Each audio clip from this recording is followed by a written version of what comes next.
안녕하세요. 오늘은 우리 마음속에 가끔씩 불쑥 찾아오는 그 설명하기 힘든 감정 있죠. 그 정체를 철학자 마르틴 하이데거와 함께 한번 제대로 파헤쳐 보려고 합니다. 혹시 이런 경험 없으세요? 뭐 마감일이 닥친 것도 아니고 누구한테 혼난 것도 아닌데 그냥 괜히 이유 없이 마음이 으스스하고 붕 뜨는 것 같은 그런 기분이요? 다들 한 번쯤은 느껴보셨을 텐데 바로 그 기묘한 불안감에서 오늘 이야기를 시작해 볼까 합니다. 보통 이런 감정이 들면 내가 왜 이렇게 나약하지? 하면서 자책하기 쉽잖아요. 그죠? 근데 하이데거는요. 이건 절대 개인의 심리 문제가 아니라고 말합니다.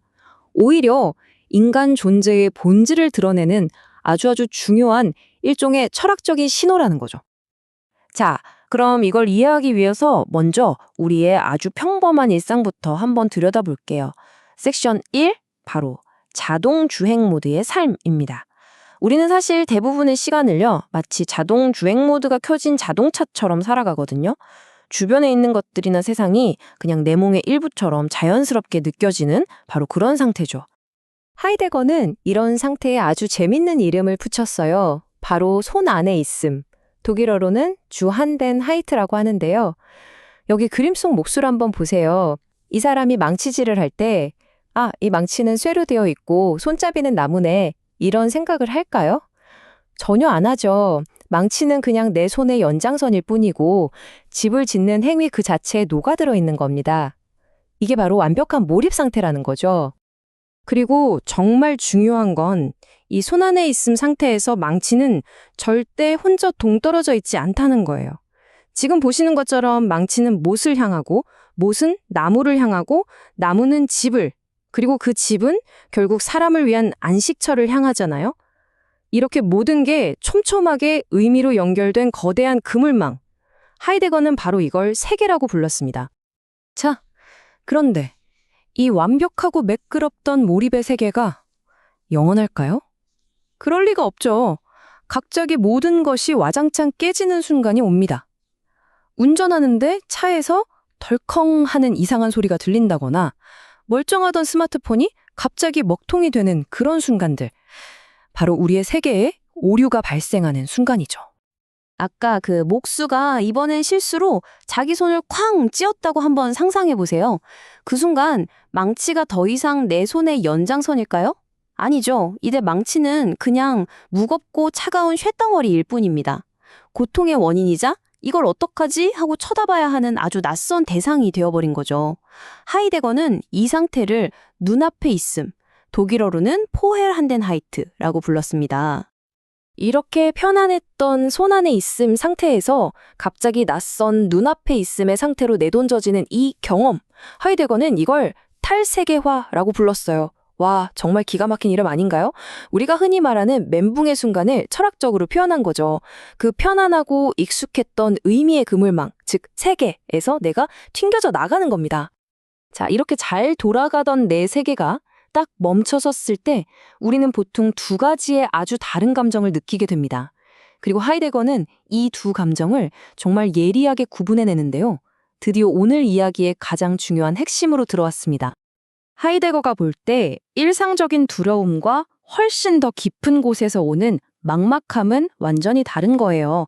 아마 하이데거였다면 이렇게 외쳤을 겁니다. 나는 저기 눈앞에 어슬렁거리는 호랑이보다 도대체 왜 그런지 이유를 알 수 없는 이 불안이 훨씬 더 무섭다라고요.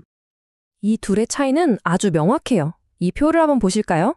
먼저 공포는요, 호랑이, 시험, 마감일처럼 대상이 아주 뚜렷해요.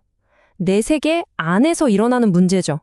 그러니까 도망을 가던 맞서 싸우던 어떻게든 대처할 수가 있어요. 하지만 불안은 달라요. 특정 대상이 없어요. 뭐 때문에 불안한 게 아니라 그냥 이 세계 자체가 낯설게 느껴지는 거라서 어디로 도망가야 할지조차 알 수가 없는 거죠. 그런데 여기서 하이데거의 정말 놀라운 통찰이 나옵니다. 이 불안이라는 건 내 머릿속에서 만들어내는 감정이 아니라는 거예요. 이게 무슨 말이냐면요. 마치 날씨처럼 세상에 원래 깔려있던 어떤 분위기가 내게 그냥 스며드는 거라는 거죠. 그러니까 내가 불안을 느끼는 게 아니라 세상에 퍼져있던 불안함이라는 공기가 나를 덮쳐버린 거예요. 정말 엄청난 관점의 전환이죠?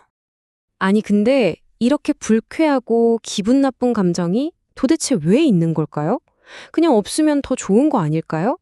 하지만 하이데거 철학에서 이 불안은 정말 정말 중요한 역할을 합니다. 그건 고장난 경보기가 아니라 오히려 우리 존재를 위한 가장 필수적인 알람 장치거든요. 네, 바로 이겁니다. 불안은 없애야 할 버그나 오류가 아니에요. 오히려 우리가 귀를 종긋 세우고 들어야 하는 가장 중요한 신호라는 거죠. 그 알람은 우리 귀에 대고 이렇게 소리치고 있는 거예요. 이봐, 그만 자동주행 모드로 살아. 생각 없이 쳇바퀴만 돌지 말라고. 그리고 너는 언젠가 죽는 유한한 존재라는 걸 잊지 마. 이제 진짜 너의 존재를 마주할 시간이야. 하고 말이죠.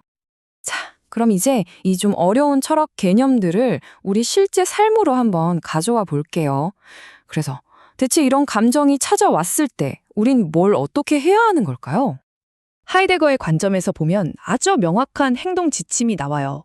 만약 여러분이 느끼는 게 공포다, 그러면 원인을 찾아서 해결하면 돼요. 발표가 무서우면 발표 준비를 열심히 하는 것처럼요. 간단하죠? 하지만 만약 그게 이유 없는 불안이라면 절대로 억지로 원인을 찾으려고 애쓰지 마세요. 그건 마치 내 존재 자체가 나에게 거는 목소리 같은 거라서 일단은 그냥 조용히 들어주는 것부터 시작해야 합니다. 마지막으로 이 한 가지만은 꼭 기억해 주셨으면 좋겠습니다. 이유 없는 불안이 여러분을 덮쳐올 때 나한테 문제가 있나 하고 생각하지 마세요. 그건 여러분이 고장났다는 신호가 절대 아닙니다. 오히려 여러분의 존재가 비로소 여러분에게 말을 걸어오는 가장 심오하고 인간적인 순간이라는 신호니까요. 여러분은 어떠셨나요? 당연하게만 여겼던 모든 것들이 갑자기 낯설게 느껴졌던 순간. 여러분의 그 편안한 자동주행 모드가 탁 하고 꺼졌던 순간은 언제였나요? 그리고 그때 그 불안의 목소리가 여러분에게 뭐라고 속삭였나요? 오늘 한번 그 목소리에 조용히 귀 기울여 보는 건 어떨까요?